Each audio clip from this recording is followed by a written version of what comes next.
Isa ka ba sa nagbabalak na magtungo sa Quezon Province, Cagbalete Island na Mauban? If yes, here are some things that you have to know. Mahirap naman mapunta sa isang lugar na sa video mo lang nakikita, sa YouTube ka lang nagde-depend tapos dadayuhin niya na kahit malayo, diba? So it's better that before going there, you have to watch and listen to my video. So for today's video, welcome to Cagbalete Island.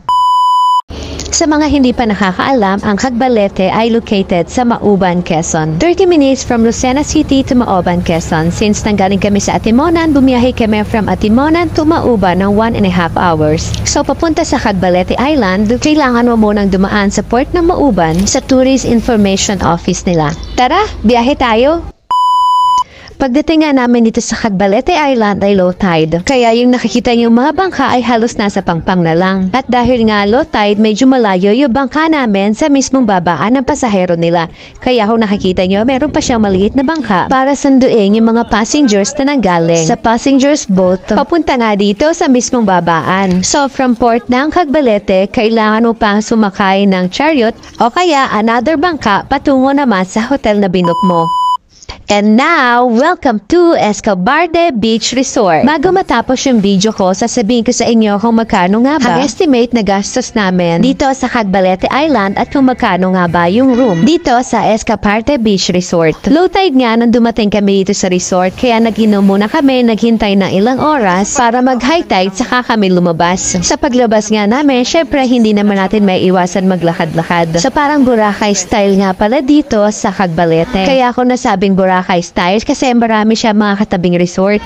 Ganito ang dagat niya pag high tide. Low tide naman, sobrang layo ng dagat niya. Mahirap maligo ng low tide kasi medyo malayo ang lalakarin mo.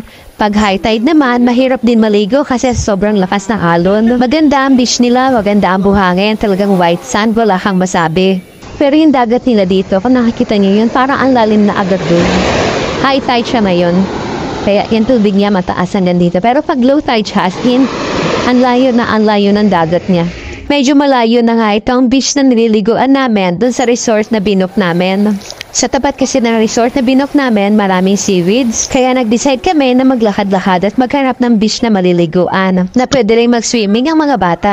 Hanggang sa makita nga namin to, ang ganda ng tubig, malinis, pero mukhang malalim, kaya yung asawa ko talagang sinusukat yung tubig kung hanggang saan. Nag-ihaw na nga siya ng isda para baunin namin sa island hopping. So ngayong araw din ang island hopping namin, habang yung isa nga ay nag-ihaw ng isda, kami naman ito nagsasaing at nagpiprepare ng mga dadalhin namin for island hopping. Tara, island hopping naman tayo!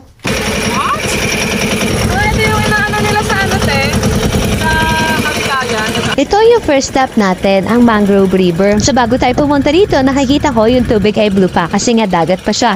Nung papalapit na nga kami dito sa mangrove, nagtataka ko kung bakit itim na yung tubig, yung pala river na siya, connected to the sea. Pwede ka raw bumaba dito pero kami hindi na bumaba kasi medyo mataas yung tubig. Pero in fairness, ang ganda dito. Mukhang sa island hopping ako mag-i-enjoy. Legit na maganda ang Mangrove River nila. Welcome to her vlog. Oh, the beautiful one.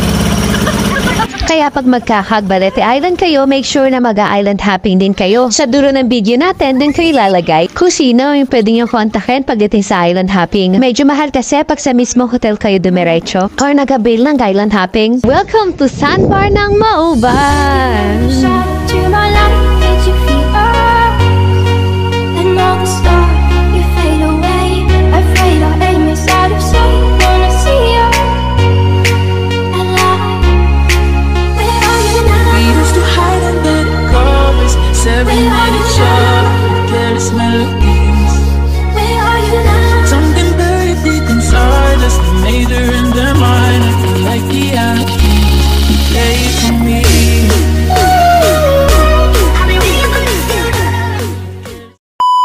Dito naman tayo ngayon sa gitna ng dagat, mag-snorkeling. So ito na yung pangatlong stop natin. At ito na rin yung last. Dito sa snorkeling, pinaka nag-enjoy yung mga bata.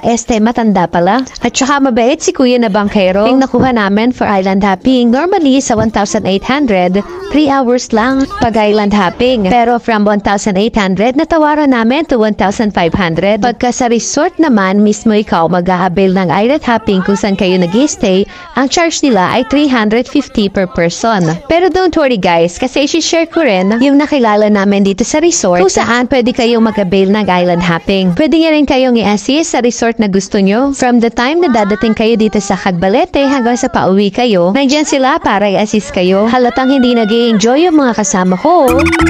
Tatalon daw sila isa-isa tapos gawang ko raw sila ng reverse. Ayan na, sana napasaya ko kayo.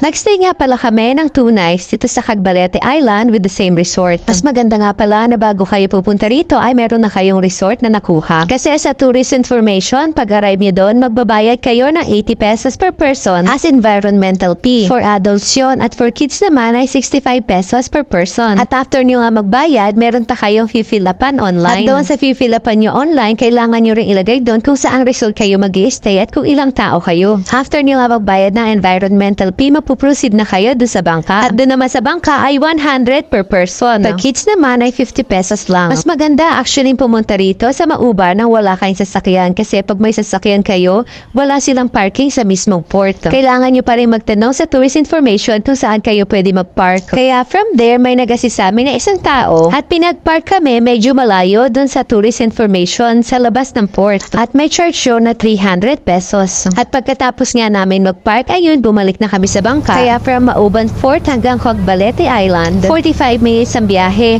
Make sure na kapag may kasama kang bata or ikaw na matanda ay nagsusuka sa biyahe, huwag mong kakalimutan mag-take ng Bonamina kasi minsan maalon. Uso ang pagsusuka habang nasa bangka ka. First trip ang bangka na sinakyan namin, 9:30 at ang kasunod na trip na noon ay 1 o'clock. Pero mas maganda na nasa port ka na ng Mauban ng before 9:30. Nag-arrive kami actually 9 o'clock. Pero nagtagal kami sa tourist information at saka sa pagpapark ng sasakyan, masyadong hassle. Ito nga pala yung Facebook kung saan nag-avail kami ng island hopping. Sila rin yung nag-assist sa amin habang nandirito kami sa Cagbalete Island. Sila na rin yung nag-book sa amin dito sa pinag-i-stayan naming resort. Pero syempre, after ng trip nyo, huwag nyo na lang din kalimutan na magpasalamat at konting abot-abot as pasasalamat sa kanila. Kung nakikita nyo yung video ko, medyo madilim pa.